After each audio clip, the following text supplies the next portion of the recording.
illallah, la ilaha illallah, la ilaha illallah, la ilaha illallah, la ilaha illallah, la ilaha illallah, la ilaha illallah, la ilaha illallah, la ilaha illallah.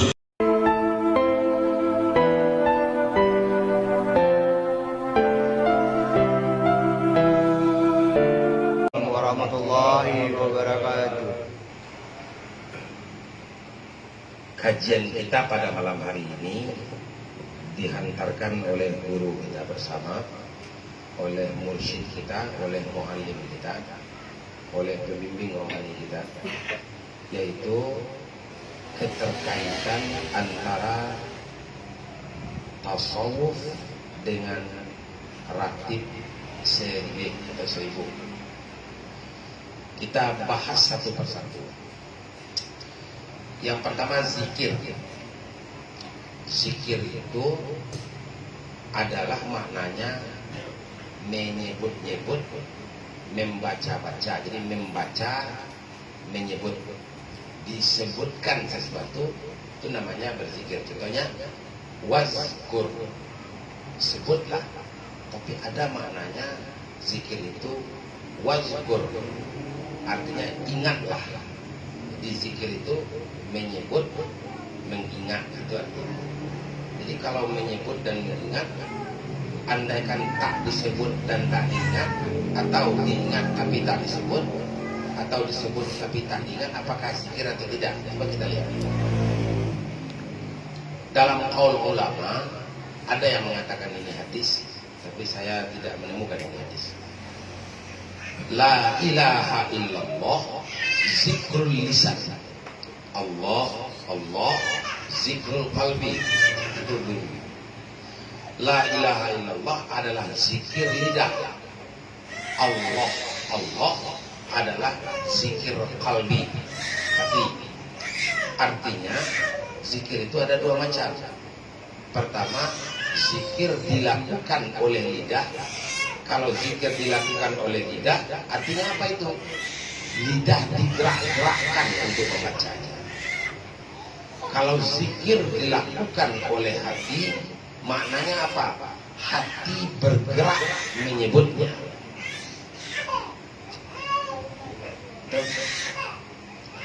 Zikir itu dalam kitab Al-Azkar Imam Nawawi dikatakan tidak bernama zikir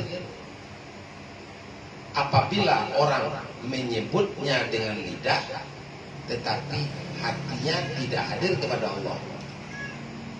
Dalam istilah tauhid tasawuf itu namanya zikir ma'al ghaflah. Ya, lidahnya menyebut la ilaha illallah, hatinya entah kemana-mana.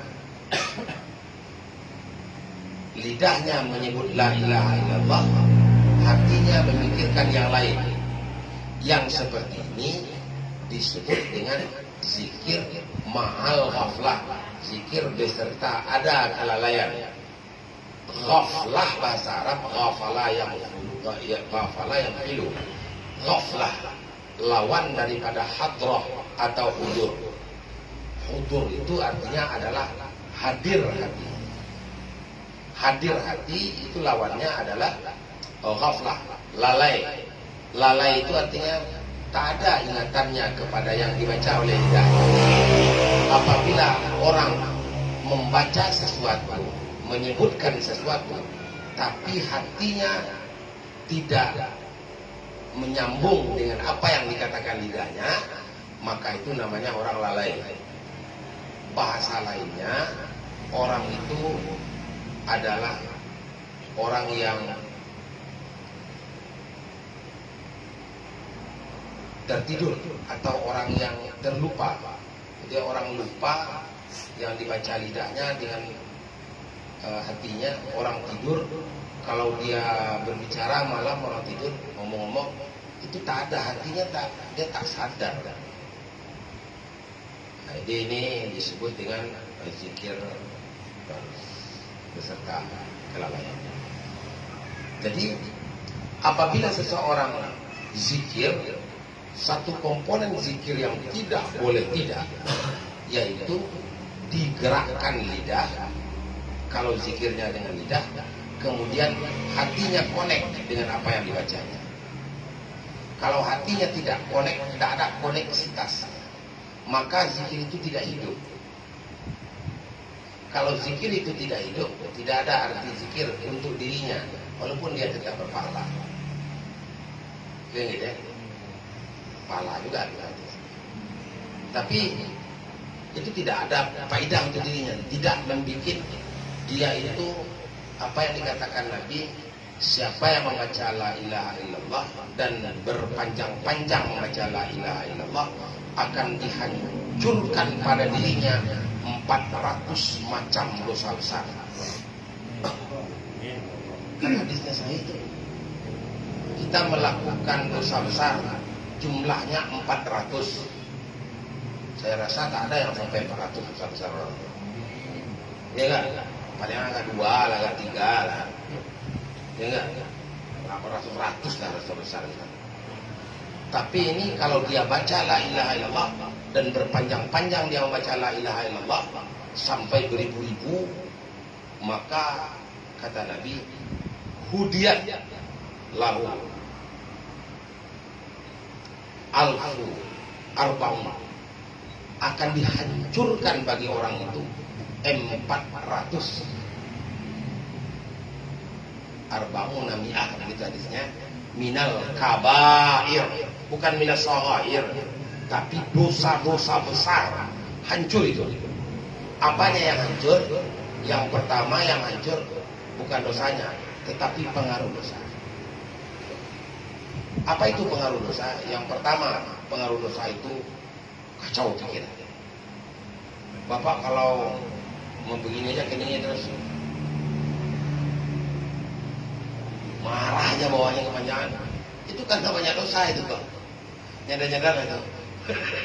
Ya, kalau udah banyak marah aja, salah aja orang semuanya. Di dunia ini nggak ada yang benar, sehingga kalau pikirannya tak tenang, itu pengaruh dosanya berpengaruh kepadanya. Kalau dosa yang dilakukan oleh orang tak berpengaruh, artinya dia sudah hancur, sudah dimaafkan Allah. Maka sekalipun dia pernah melakukan dosa dulu, tetap cerah lagi. Pagi bisa bangun. Ya, sebelum matahari terbit, dia sudah memegang tangkai cangkul, sudah memegang penopok kalau tukang, sudah memegang sendok untuk kerja, sudah memegang mesin las di sini, sudah memegang apa lagi perangkat kerja, udah selesai itu. Belum terbit matahari, dia bahkan sudah bersiap siaga untuk menggapai kehidupan dunia dan kehidupan akhirat. Karena dunia itu tidak bisa ditinggalkan. Karena apa? Karena kita di dunia. Karena kita kan, kadang kita kan kalau udah ngaji tasawuf, seolah-olah dunia ini tak perlu aja gitu. Oh, tak begitu. Bukan tak perlu. Orang tasawuf tidak berpengaruh dunia padanya. Bukan tak perlu. Gimana caranya ngaji tidak ada kue? Gimana caranya? Ini dunia ini. Real aja lah hidup ini. Ya. Bukan tak perlu, tapi tak berpengaruh. Ketika ada pengajian, ada kisah, ada bakwan, semangat lagi. Tak ada semangat juga, itu tak pengaruh. Tapi kalau tak ada, menunggu panjang menunggu. Apa tak ada? Makanan tak ada. Ada tak begitu kita? Itu pengaruh ya. Ada yang lekmar lah. Itu dia. Bagalah. Mana kopi-kopi? Kopi tidak ada. Orang mau ngutang berat juga. Ini Buya Busra minta kopi ini. Duit tak ada pula. Dalam ngutang lagi. Ngomel-ngomel itu. Buya ini nggak mau datang nih kalau nggak dikasih kopi ini. Kacau itu Buya. Nah, jadi dunia itu bukan tidak perlu, tapi tidak berpengaruh. Itu beda orang tasawuf dan tidak tasawuf. Artinya dunia itu tak hadir dalam hatinya. Dunia itu cukup dalam sakunya aja. Nah ini dunia. Apa ini? Handphone itu. Masuk ke saku. Dah. Nak menembus dia ke dalam hati. Kalau udah masuk dia handphone ke dalam hati, kacau bang. Duit juga gitu. Duit. Bapak percaya deh. Kalau kita beli buku atau kita bersedekah atau kita membeli sesuatu, udah apa? Beli baju, beli segala macam. Apa kerja dunia atau kerja akhirat? Kalau dia masuk ke dalam hati, kacau kita. Umpamanya kita udah habis membeli tikar atau beli baju, masuk baju udah 3 lembar untuk apa lagi sekali. Apa repot udah terpaksa dibeli itu. Sedekahkan aja sama saya, kan banyak nih yang mau pakai. Apa repot? Udah dibeli itu terambil aja. Udah ada duit pun kita susah. Bayangkan Bu, apalagi yang tak punya duit. Orang pakai duit pun susah ini. Ini duit ini kemana nih? Mau diapakan ini duit? Pusing dia. Mau dikasihnya sama orang. Oh no, dia pemalas, saya nggak mau ngasih dia katanya. Dia pula marah-marah sama orang pemalas. Dia tahu dia. Orang malas itu adalah digerakkan Allah. Ya kan? Ada orang malas itu. Adakah sesuatu di dunia ini yang tanpa Allah menguasai? Ada tidak? Orang pintar dan bodoh. Apakah orang pintar itu karena pandainya, karena dia, dan orang bodoh itu karena dia? Tapi itu karena Allah. Allah yang memintarkan orang, Allah yang membodohkan orang. Allah yang bikin orang kaya, Allah yang bikin orang miskin. Bukan malas ya. Orang tasawuf tidak akan kecewa dengan temannya pemalas. Tidak akan marah. Tidak akan marah Pak. Tidak masuk ke dalam hatinya malas orang itu. Tapi dia diwajibkan secara hukum syar'i menegur. Kenapa? Karena kita di dunia. Kalau ada kawan tidak bangun pagi, wajib kita bangun kan? Wajib. Tapi bangun dia tak bangun dia tidak masalah lah ya. Dia yang menidurkan dia Allah ya gimana lagi. Tapi udah digunakan ikhtiar, tidak bangun juga itu gimana? Gitu ya. Gitu juga dengan anak, dengan istri di rumah, dengan suami ibunya. Udah disuruh dia untuk sholat, tidak mau juga dia sholat. Ya udahlah. Kalau udah disebut akan ikhtiar. Kalau anak udah di apa namanya itu, karena anak itu kan tidak boleh kita dakwah dengan anak. Dengan anak, dengan istri kan tak boleh dakwah. Dia hisbah. Hisbah itu beda dengan dakwah. Kalau hisbah amar ma'ruf nahi munkar itu hisbah. Perintah larang. Saja kalimat dengan anak istri, dengan orang yang di bawah kekuasaan kita. Kalimatnya 2 saja. Satu memerintahkan, satu melarang. Ini kerjakan, ini jangan kerjakan. Selain daripada orang yang menjadi tanggung jawab kita, orang lain. Ya dah, tetangga kita, teman kita. Kalimatnya tidak boleh amar ma'ruf nahi munkar. Kalimatnya adalah dakwah, ngajak. Jadi itu. Kalau enggak nanti diperintah-perintah teman. Loh, bentar. Lu siapa? Gua kagak makan dengan harta lo katanya. Kacau kita, Pak. Ya, nah kayaknya itu namanya zikir. Baik, yang kedua ratib. Ratib itu kalimatnya rataba atau rattaba. Kalau rattaba tertib, maknanya ratib. Ratib itu artinya apa itu? Membaca bersambung-sambung, teratur dan rapi, tertib. Kalau orang membaca tapi tidak bersambung, la ilaha illallah, tunggu setengah jam. La ilaha illallah, tunggu 15 menit baru cantik. Itu gak nyambung itu.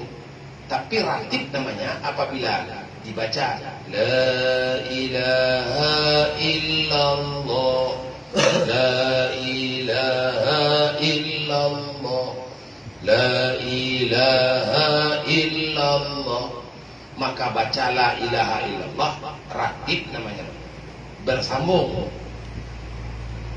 Membaca satu buah kalimat la ilaha illallah, tahlil namanya, berulang-ulang menyebutnya tahlil namanya. Kalau kita takbir, kalimatnya Allahu Akbar, berulang-ulang membaca takbir, Allahu Akbar, Allahu Akbar, bertakbir juga namanya, malamnya takbiran kata orang. Tahlil mengucapkan halala yuhallilu tahlil, artinya adalah membaca la ilaha illallah. Membaca la ilaha illallah kalau berulang-ulang dan ada aturan mainnya, nanti kita jelaskan, itu ratib. Tapi kalau tiba-tiba la ilaha illallah, tidak diawali dengan istighfar, tidak diawali dengan salawat, tidak diawali dengan tawasul, ya, tidak diawali, tidak diakhiri dengan wukuf qalbi, maka itu namanya bukan ratib, tapi tahlil biasa.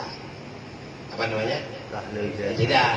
Jadi ratib ada satu susunan zikir yang disusun oleh ulama yang mursyid lagi wali. Nah, susunan itu disebut dengan ratib, seperti ratibul haddad.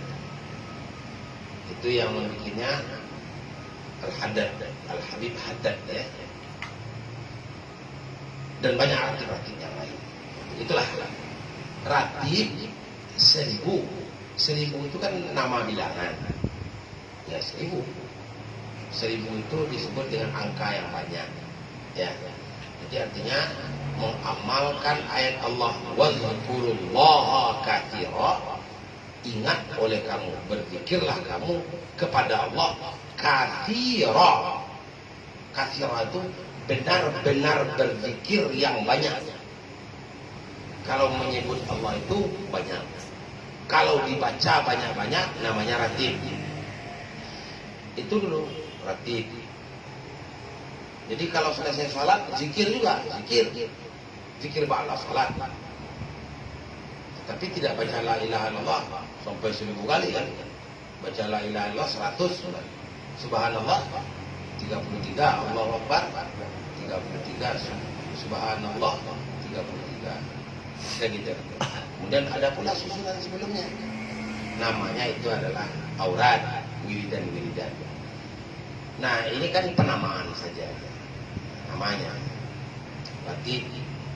Apakah ratib itu berkait dengan ketasawufan? Yalah, tidak ada satu cara agar orang bisa ihsan kecuali zikir. Tidak ada. Tunjukkanlah cara, usaha, metode agar orang bisa ihsan. Karena orang bertasawuf itu adalah orang yang ihsan. Orang yang ihsan itu apa? Orang yang apabila engkau melihatnya, apabila dia beribadah, maka dia seolah-olah melihat Allah. Kalau dia tidak melihat Allah, sesungguhnya dia ada rasa dia dilihat Allah. Melihat Allah, seolah-olah melihat Allah dan merasa dilihat Allah, atau merasa beserta dengan Allah, atau beserta, atau merasa dekat sekali dengan Allah, atau merasa gerak dan diamnya dengan Allah, atau merasa sifatnya sudah hilang, yang ada nampak olehnya sifat Allah, atau merasa af'alnya tidak ada lagi, yang nampak olehnya af'al Allah. Terakhir nanti tidak nampak olehnya zatnya, yang nampak baginya zat Allah. Ya, yang syuhudnya apa? Yang nampak olehnya syuhud, yang nampak olehnya Allah saja. Sifat, zat, af'al. Sifat, af'al, zat. Diawali dari apa? Diawali dengan dekat, terasa dekat. Orang terasa dekat. Saya malu untuk melakukan perbuatan buka baju lah, buka peci, yang malu saya dengan teguh hati dengan wali. Atau apalagi kalau pakai celana pendek gitu. Kenapa? Karena dekat. Dekat. Kalau orang dekat itu segan. Kalau orang segan itu tak mau bertingkah aneh-aneh. Kalau orang tak mau bertingkah aneh-aneh, ya tak ada perbuatannya yang aneh-aneh lagi. Kenapa? Karena dia dekat dengan Allah. Dekat itu bukan ucapan lidah, tapi rasa. Sebelum dekat itu dia seolah kemana pergi beserta dengan. Kalau tak bisa seperti itu, maka hadis kun ma'allah wa illam takun ma'allah kun ma'aman kana ma'allah. Adalah kamu selalu sedanya beserta dengan Allah. Tak bisa seperti itu. Dan payah-payah saya bercerita, hilang-hilang ingatan saya kepada yang lain. Ingat juga anak, istri, harta, kekayaan, pisang aja setelah lagi pengajian ingat juga saya. Perut lapar aja ingat juga. Ngaji begini nih masih ingat lapar. Manalah saya ini. Orang kalau asik ngaji kagak ingat lapar. Orang kalau asik ngaji kagak ingat sakit. Makanya para ulama kalau lagi ngaji tak pernah sakit. Selesai ngaji baru terasa sakit. Ngaji kita ada ingat sakit. Sehat aja badan kita terus. Percayalah Pak.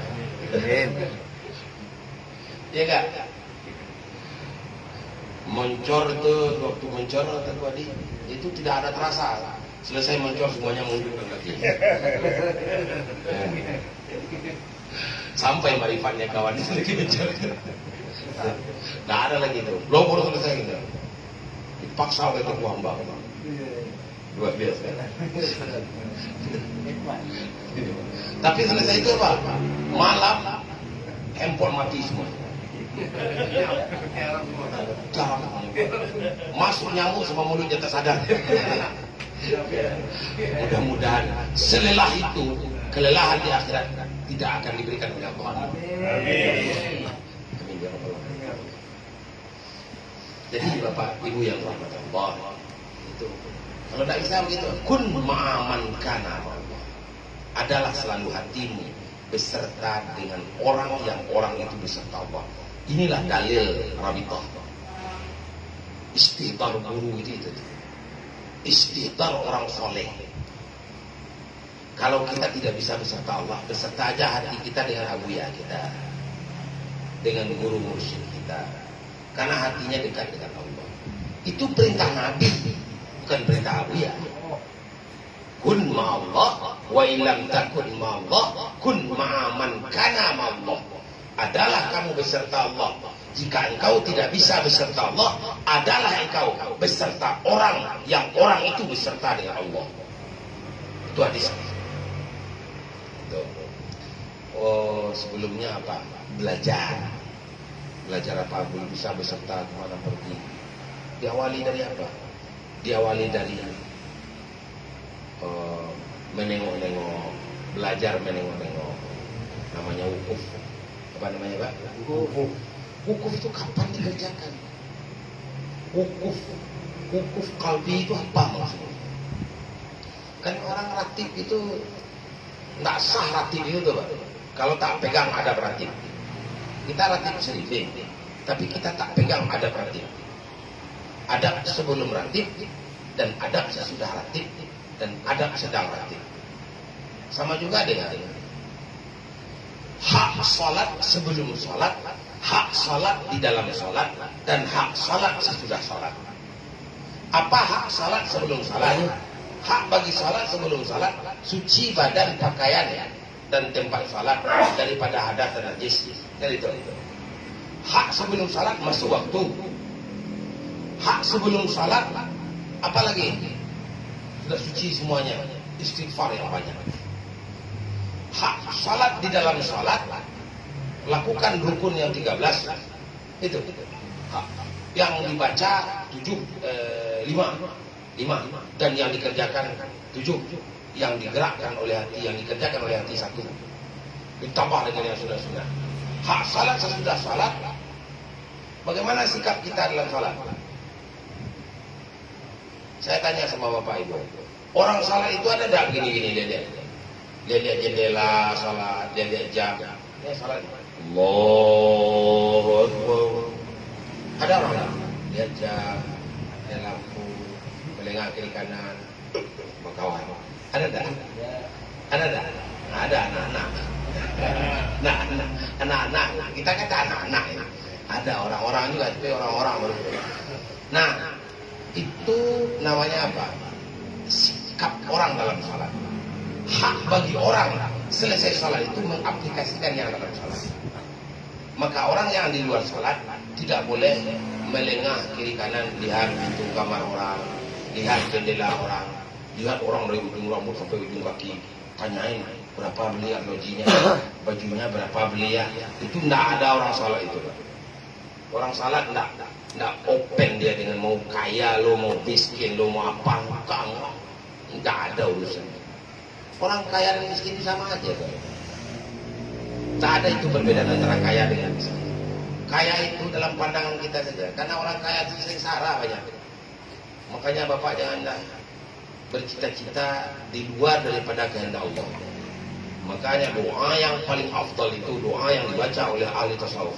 Allahumma rabbini bima qaddarta. Ya Allah, jadikan aku redha terhadap apa yang kau takdirkan kepada aku. Jangan tidak redha. Ya Allah, janganlah engkau percepat apa yang telah engkau janjikan lambat untukku. Jangan pula engkau lambatkan apa yang telah engkau janjikan cepat untukku. Itu doa yang paling afdal bagi orang-orang ahli tasawuf. Redha. Kalau orang udah redha itu tenang. Karena satu helai baju bagi orang miskin lebih berharga daripada 100 lembar baju bagi orang yang kaya. Orang yang kaya sebelum berangkat dia pusing, yang mana lah yang baju ini nggak cocok, ini nanti ketemu sama Pak ini, ketemu udah enak pula, nampak sama kemarin udah pakai baju ini, masih itu juga nanti rendah persisi saya ini bajunya agak kurang bahunya ini. Kalau cuma selembar baju, ada mikir itu dah. Selembar kencang jalan langsung. Untuk ke ladang itu juga, untuk ke sawah itu juga, untuk kerja itu juga, untuk manggul barang itu juga, ke masjid itu juga, ratib seribu itu juga. Ya sudah selesai, nggak panjang-panjang. Jadi ada namanya hikmah menjadi orang miskin cara pandangan manusia. Tapi miskin dan tidak miskin itu terletak di kalbu kita. Yang tidak boleh bagi kita adalah di dunia ini hanyalah bermalas. Ya. Bangun jam 9 pagi matahari berterik. Bangun jam 9 kacau. Majelis zikir pun itu majelis zikir apa dia? Wala. Tapi kita tidak ada begitu. Alhamdulillah. Ya. Majelis zikir orang itu. Dan ada begitu orang ada. Itu kasus. Ya. Apa bukti orang berzikir? Pasti hidup hati. Allahu Akbar, Allahu Akbar, subuh. Tidak bisa lagi itu tertahan itu. Udah panas rasanya kasur itu juga. Allahu Akbar, Allah. Udah rasa terbakar badannya Pak. Lari begitu, cari air. Tapi Allahu Akbar, Allahu Akbar. Tarik selimut naik ke atas. Itu tak ada pengaruh ratib selimut. Ya. Nah, coba kita uji besok pagi. Ada pengaruh ratib seribu atau enggak? Ya enggak? Gimana tuh Bapak? Kita bikin salat berjamaah subuh sekali majelis pengajian tahun tasawuf Kota Batam. Mana Wali? Enggak, Wali Batam mana nih? Kita bikin sekali di Masjid Syakur. Apa namanya itu? Batu Syakur. Safari subuh. Selesai salat subuh, kita ratib seribu dulu sana. Kita kasih pengajian tanggung-tanggung, jam 6 kita pulang lagi semua. Gimana? Boleh. Nah, yang benar deh. Nanti kalau ada yang tidur gimana paginya? Nah, ini berarti ini zikirnya gak lewat ini. Jadi contoh mantap. Ini bagus juga ini program. Nanti kita kerjakan nih, bagus. Tapi yang jelas hari Kamis itulah saya nggak bisa agak ya. Juga malam. Itu ya. Kemudian kita lanjut dulu kita. Jadi tasawuf, safa yasufu tasawuf terambil dari kata tasawwafa ya tasawwafu tasawufan. Safa yasifu sufi safin, artinya bersih. Orang yang berusaha membersihkan hatinya, dari mana dibersihkan? Dari dua perkara. Daripada akhlak yang dani'ah kepada akhlak yang sunniyah, akhlak yang hina menjadi akhlak yang sunnah yang sesuai dengan diajar Nabi. Itu istilah orang tasawuf gitu Pak. Akhlak dani'ah dan sunniyah ya. Kemudian membersihkan diri dari mana? Daripada lalai kepada Allah menjadi selalu kudur kepada Allah. Jadi lalai ghaflah, hadir hati kepada Allah, hudur istilahnya. Dan kita harus tahu nih apa ini. Ada lawan lalai itu apa? Hudur hati kepada Allah. Kalau kita zikir pun ada pula hudur hati Allah. La ilaha illallah. La ilaha illallah. Memang benar. Tak ada yang tapi la ilaha illallah. Dia lagi la ilaha illallah. Siapa dia yang keras betul suaranya tadi itu? Di mukanya matanya. Agak lain suaranya seperti itu. Ada orang berzikir begitu. Ngaku aja lah ada. Problematika itu, Mbak. Realita itu. Ya, itu baru di kita sedang berpikir aja, Pak. Kadang-kadang baca la ilaha illallah pernah. Buya kita, murid daripada Buya kita, Buya Labesati, guru dari Buya kita ini ada murid beliau. Nama murid beliau itu murid kesayangan beliau, Buya Karimuddin. Orang zikir. Kok zikir seperti baju muda ini? Kalau ini cepat, ini lebih cepat lagi. Itu namanya kayak orang baju muda itu. Nah, jadi tertib nih. Coba zikir. La ilaha illallah. La ilaha illallah. La ilaha illallah. Kan udah dicontohkan oleh Kiai Zarnuji yang bagus. Ya kan? Bagus sekali itu. Saya belum pernah bertemu dengan dia. Saya dengar khutbah beliau, penyampaian tauhid tasawuf beliau, dan suara zikir beliau itu masuk ke hati. Ya, memang ratib dia, tertib dia, ratib dia. Jadi itu contoh-contohnya. Ini kalau ngaji-ngaji untuk kita ini, Pak, ini harus ada yang membekas gitu. Kalau ngaji ini kan kalau enggak ada kaitnya, tentu tak ada perubahan untuk kita, apalagi untuk orang yang menyampaikan. Jadi kalau saya kan mikir-mikir juga gitu. Hari ini saya menyampaikan sama jamaah seperti ini, malam pagi besok saya tarik selimut itu benar. Kalau nanti ini saya nggak ada, benar ini mah orang ngomong doang nih, omdo nih gitu ya kan. Kita kan ngaji itu sebenarnya mengapa namanya itu menghakimi diri kita, menghukum diri kita, seperti itu juga. Makanya ada lama-lama kita disuruh tawasau bil haq wa tawasau. Kita saling menasihati. Yang paling berat itu bukan menasihati, tapi menerima nasihat. Apalagi kita ya saya ini mah, saya ini wali ini, tidak boleh ditegur orang saya ini. Dan alhamdulillah, mudah-mudahan kita ditegur. Ditentukan Allah ini orang yang bisa menerima kalau kita ditegur. Bersyukur kita ada orang mau menegur, berarti dia perhatian dan dia tak mau kita celaka. Ini yang sangat penting poinnya. Maka tidak ada ceritanya orang tasawuf itu bengkak hatinya kalau ditegur. Ya enggak? Orang usul aja dipatahkan langsung usulan orang. Itu bukan orang tasawuf itu. Enggak. Pak, saya usul Pak, tali bandar yang di sana itu, selokan di sana, jalan di sana. Malau tahu, mana tahu kau ini. Itu tali bandar ke sana tak tahu, bodoh sekali kau. Itu orang begitu tuh rapat tidak benar itu. Tidak. Tinggi aja tensinya terus kan, gondok aja dia lihat orang terus. Dia zikir la ilaha illallah juga. Ini namanya ratib sarifenya tidak berkaitan dengan tasawuf. Jadi untuk sampai orang kepada derajat ihsan, ya dengan zikir lah. Di antara zikir itu yang membaca la ilaha illallah secara berturut-turut. Ada sebelumnya dikerjakan istighfar sekian kali. Rabitahnya ada. Apa itu? Karena pada hakikatnya guru di dunia ini cuma satu. Siapa itu? Guru itu cuma Rasulullah. Selain Rasulullah ada ulama yang mursyid, itu adalah ulama pewaris Nabi. Beliau yang menerima tampuk estafet dari Nabi. Andaikan boleh Nabi, ada Nabi sesudah Nabi Muhammad, maka para ulama itu yang akan jadi Nabi gitu. Tapi dia kan tak Nabi. Ya dah, hati-hati betul nih ngomong begini. Nanti sesat kita dibilang orang Nabi, sudah Nabi kita boleh berserah. Bukan begitu. Tetapi sesudah Nabi Muhammad, siapa pewarisnya? Yaitu ulama. Makanya ada sebagian metode tarikat ini yang ditanya, karena tidak bertemu dengan ruhaniah Nabi, maka kita ganti dengan ruhaniah guru. Hakikatnya itu adalah Nabi, gitu. Gurunya Nabi, makanya kita baca salawat. Allahumma sholli ala sayyidina Muhammadin wa ala alihi wa sahbihi wa barik wa sallim. Lanjut. Kemudian apa lagi? Supaya kita itu mempunyai berkah. Kalau kita bersedekah satu aja, Allah beri pahala kepada kita 10, balasan 10.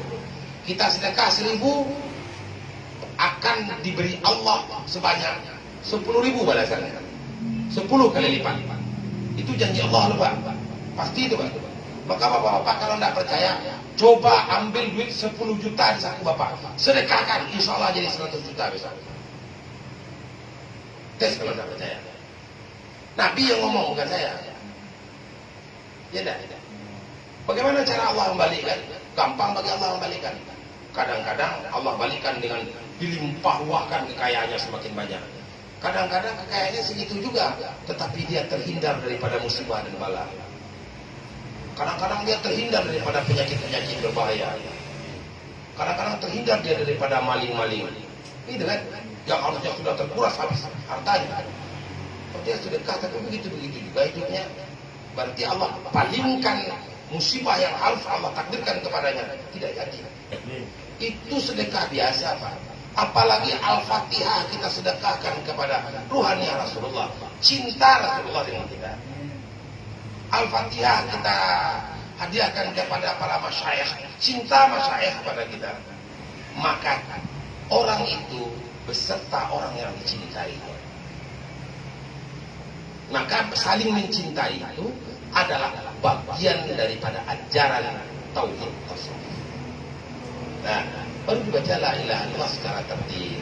Selesai itu dalam buku pedoman ditulis oleh beliau bahwa kita disuruh untuk wukuf qalbi. Waqafa yaqifu wukufan. Wukuf itu artinya berhenti. Qalbi itu apa artinya? Hati.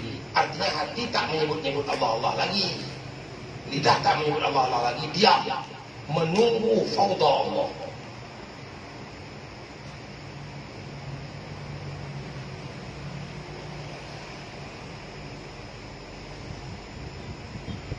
Diam. Kalau orang diam namanya wukuf. Kalau orang masih membaca-baca namanya tawukuf. Jadi wukuf itu dilakukan kapan? Selesai baca bukunya. Ya. Jadi oleh karena itu ini orang bisa jadi orang tasawuf. Orang bisa sampai kepada derajat ihsan hanyalah dengan ratib. Salah satunya dengan ratib itu maksudnya ya, bukan hanyalah dengan ratib. Salah satunya dengan mengamalkan ratib. Ada cara lain ada tawajuh. Ada cara lain ada baca Quran, karena baca Quran itu kan zikrul a'zam. Zikir terbesar baca Al-Quran. Kalau orang baca Al-Quran, tidak boleh orang zikir yang lain-lain apapun, zikir berhenti ini. Orang lagi loh, ada orang baca Quran, wajib kita berhenti. Orang betul subhanallah walhamdulillah wa la ilaha illallah wallahu akbar wa la haula wa la quwwata. Terus zikir. Ada orang baca Quran. A'udzubillahi minasyaitonir rajim. Nah, kita zikir itu wajib berhenti. Kenapa? Ada zikir azam itu kalamullah.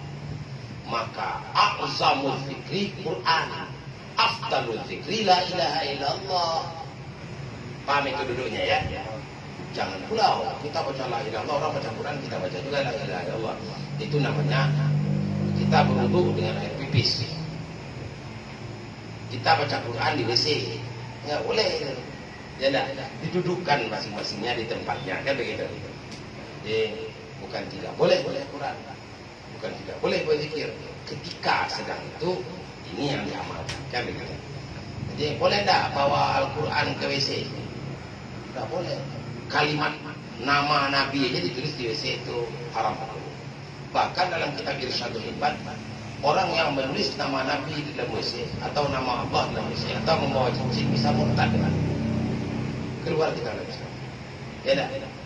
Jangankan gitu, orang melakukan dosa besar, umpamanya dia minum tua, bacanya Bismillah, langsung kafir. Ada tua ya. Tua itu kalau di negeri kita ini kan bukan negeri Islam aja semuanya. Negeri ini sebutnya negeri Islam, cuma ada orang tidak Islam, ya. Kan banyak dijual orang tua di tepi jalan di Batam ini. Ya dah. Itu tak ada dihalangi oleh pemerintah. Karena itu membahayakan untuk anak-anak kalau diminum kan. Dan negeri ini adalah negeri mayoritas Islam. Sehendaknya yang jual tua itu di stop oleh pemerintah. Itu namanya tidak menghargai orang yang tidak minum tua. Minum tua. Bismillahirrahmanirrahim. Kafir. Langsung orang ini wajib kena syahadat. Buka kitab Irsyadul Ibad. Ya dah. Maka hati-hati nih. Kita akan keluar dengan agama karena kita berzikir. Begitu. Jadi oleh karena itu antara zikir la ilaha illallah berulang-ulang kali kita baca, yang istilahnya oleh kita itu adalah zikir ratib seribu itu berkaitan erat dengan tasawuf. Maka rugi kita apabila kita mau bertasawuf tapi tak mau berzikir, atau kebalikannya mau berratib seribu tapi tak mau bertasawuf, kan rugi itu. Ada pula yang tak mau kedua-duanya, tambah rugi. Yang baik itu siapa? Yang mau bertasawuf, tauhid tasawuf, yang mau zikir. Nah, kedua-duanya tentu ada namanya satu organisasi, satu buah amal. Yang dipedoman itu gurunya, jangan jamaahnya. Jamaahnya kan baru-baru ditangkap, baru masuk 2 hari di MPTT dia. Ya enggak. Dia zikir itu sembarang dia aja kan. Untunglah mau dia berzikir itu. Mau itu mau jangan MPTT zikirnya gimana tuh? Enggak benar itu man, baca la ilaha saja enggak betul. Itu orang yang tukang nilai itu orang kurang akal itu. Orang kurang akal itu. Mau ngapa itu orang zikir la ilaha illallah di MPTT? Baca la ilaha illallah, salah itu mah. Aduh ya Allah, Bapak, Ibu yang nyorot-nyorot kayak demikian, sadarlah, buka encak mata kamu, biji mata itu buka, taruh kepada posisi yang sebenarnya. Lihatlah, orang baru berzikir, dipedomani aja gurunya. Tapi kalau Buya Busra Tengku Hadi salah membaca la ilaha illallah, boleh sorot. Ya dah. Tapi kalau gurunya yang salah, itu boleh sorot. Tapi jamaahnya yang salah itu kekhilafan. Itu biasa kan? Kita kerja apakah benar terus? Makanya oleh karena itu kita berusaha terus untuk selalu meluruskan, membenarkan baik zikirnya sesuai dengan amanat yang diberikan oleh guru kita. Ya, barakallah, mudah-mudahan ada berkah dan manfaatnya. Wabillahi taufik. Wassalamualaikum warahmatullahi wabarakatuh. Waalaikumsalam warahmatullahi wabarakatuh.